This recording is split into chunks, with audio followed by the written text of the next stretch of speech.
The federal government released their first budget in the last 2 years at more than 700 pages. There is a lot to unpack. Joining me is Brian Dijkema, the Vice President of External Affairs at Cardus. Thanks for joining us today, Brian.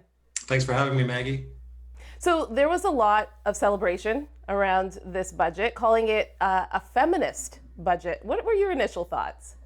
Well, I think on the one hand, we should applaud the government for paying attention to the complexity of life and for doing its best to consider how policy affects different people differently. So gender is obviously a place where we're different, and policy will affect men different than it does women in certain cases. So I think the fact that they're considering that is a good thing. It's a genuine development in policy.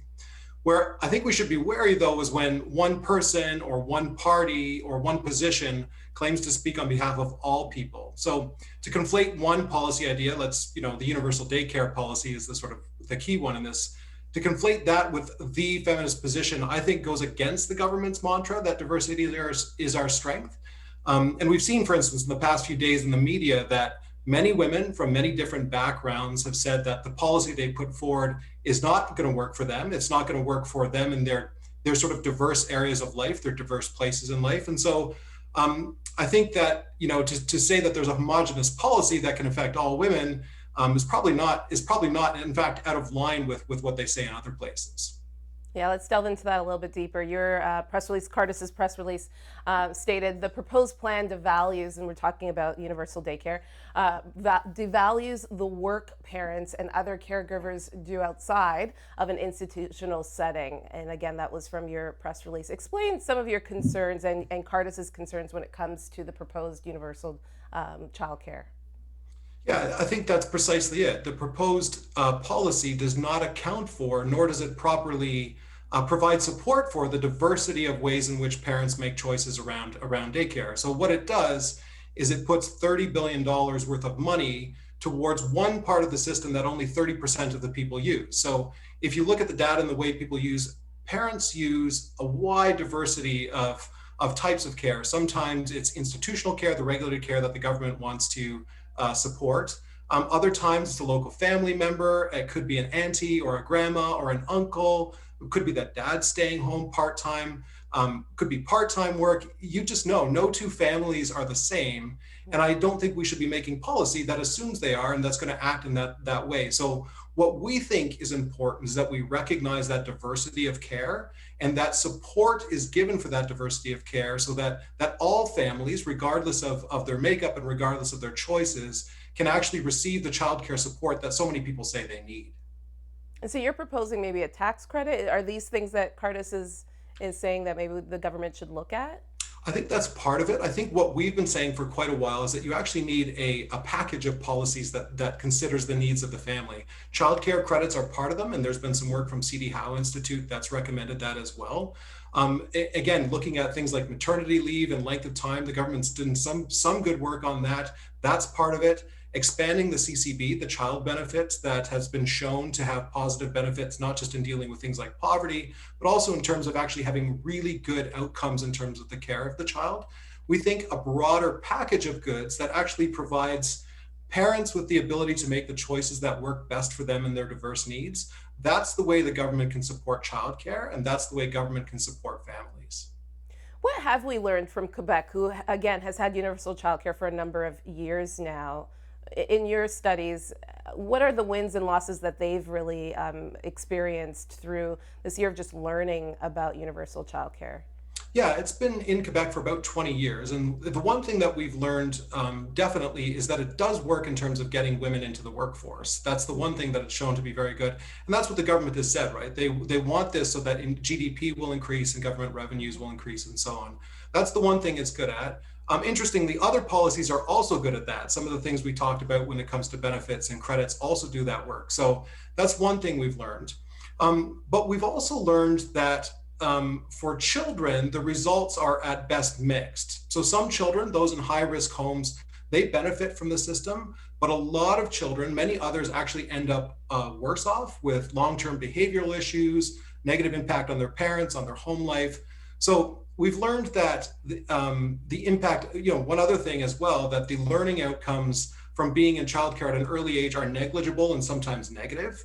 And so, I would say that if you look at the data, you look at the research from academics, the results are mixed at best and often tending towards the negative, in my opinion. And I think there are better ways if we were to compare that, again, that other approaches to supporting childcare, continued provincial investments, increase of the CCB, and other things like that. We could get some of the benefits of increased labor force participation and what have you, while respecting the diversity and also reducing the negatives that we see have happened with children from the Quebec system. Hmm. All right. Well, $2.5 billion has been set aside to build and repair 35,000 housing units for vulnerable Canadians. Is that enough when we know that there is a lack of affordable housing and it's such a huge problem in Canada? Yeah, I think the answer on housing of almost any sort, but particularly when it comes to affordable, is there's almost never enough, and Yeah. certainly this is enough. I do want to give the government credit for this, though, for acknowledging that it's a challenge, and Minister Hussein in particular has done a good job of finding as many different ways to get money towards housing as possible, and I think he deserves credit for that. To be quite frank. Um, One thing that's interesting is that we do know that investing in affordable housing provides returns. If you don't do that, if you leave people on the street, you end up actually paying more. The government ends up paying more in other types of services like police services, health services, you name it. There's a study done in Montreal that looked at housing first, which means getting people into housing and then dealing with the other issues. And that for every $10 they've invested there, the government was able to save $15. And so, the government partnering with places like Indwell, which is an organization that we are invested in Hamilton, does a great job. They're partnering with them and making sure that that money gets to them so that people can be put in housing and actually have a stable place to live. They're good investments. It's not enough, but it's certainly a good start. There has also been criticism that there is no mention in the budget pertaining to healthcare, especially COVID-19, our reality, right? And the variant. Thoughts on that? Yeah, absolutely. I mean, that's one of the things. In fact, one of the things you've heard the provinces saying almost immediately after they said, what's going on with the healthcare transfers? We're in the midst of, the worst pandemic we've had in maybe over Yeah. 100 years, and there hasn't been a lot of that. I think what you're going to hear, Maggie, is a lot more discussion on that. It may be that right afterwards, the province were saying that, and the prime minister said we're going to have to look at that. You're going to have a lot of work in your hands to try and keep up with that story as we go into the next couple of years. It's going to be a major topic for conversation. I was going to say one of the real challenges is the sort of lack of a plan for long-term care as well. Seemed to me to Yeah. be a little bit of a gap there. I know that again it's a provincial responsibility, but yeah, certainly that's one area where there wasn't a lot of talk where you might have expected it to be there. Absolutely. It's in our news every single day. I mean, here at Context, I think we've covered every angle on COVID 19. So, Sure. absolutely on top of minds of everybody. Okay, universal basic income is something that the Liberal Party voted in favor of at their last convention, and yet there was no mention of it in the budget. First of all, can you explain why, like, first of all, how this would impact Canadians? And there is a lot of momentum around this idea of a universal basic income. Why is there so much passion, especially from the liberal government, about this? Yeah, I think one of the reasons why you see it at their policy convention or their party convention, but you don't see it in the budget, is because UBI is one of those ideas that sounds really, really great, right? The idea is you have a basic income that replaces all of the government programs for welfare, job supports, all of that stuff. The one is a wholesale response to the other. And it sounds like a really great and simple solution that would just like that, solve our problems with poverty and so on. The challenge is, again, going back to what we said at the beginning, people are complex, their needs are different. And if you start replacing certain programs that are tailored to meet certain needs, you find yourself that you may not actually end up having enough, that it may be far more costly and not actually address the real needs of real people. So it's one of those things that sounds really good, it sounds really simple, but the minute you start looking underneath the surface, you're like, oh no, it's actually not that simple. There's a tremendous amount of complexity. There was a really good study done on it in British Columbia. The British Columbia government initiated that study, and they found that group found that it's just not a feasible project. It can't be universal. It'd be far too expensive to give to everybody. And not only that, the concern would be that people with real needs would get lost in that shift. And so it's a fashionable idea. An attractive idea, but it's one that when you start looking at it in detail, it becomes far more complicated and far less feasible. And I think that's the reason why it wasn't in the budget. Again, you're right. I mean, at first face value, it looks like a great idea to kind of put everybody on the same equal, well, not equal, but a playing field where, you know, you're given a basic income. But what are some of those complexities that you see that could create more problems in our society instead of maybe rectifying some of them? Yeah, so one of them is just the very nature of it being universal. So the idea of a universal basic income is that everybody in Canada would get that basic income. So you would get it, I would get it, whether we actually needed it or not. In a case that if you're employed and you're doing reasonably well, you would still get that basic income. That's one question people ask, why is it universal for those who are doing quite well on their own and don't need that government support? And that's where the money adds up as well, right? There are 35 million people in Canada. It begins to become quite costly if you're providing, $1,000 a month or what have you.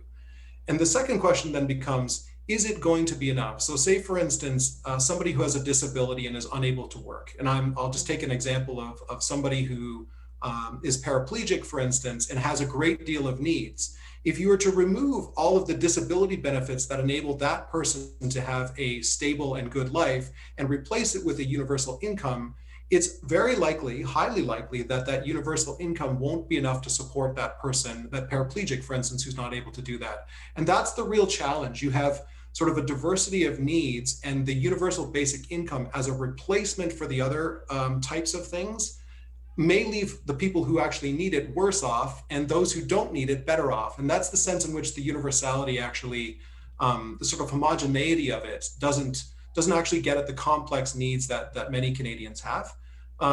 Which is not to say, for instance, that we should be thinking about, or that we should not be thinking about things like a basic income so that people have income security, for instance, if they're disabled. And that's something I think that the government actually said it was going to look at.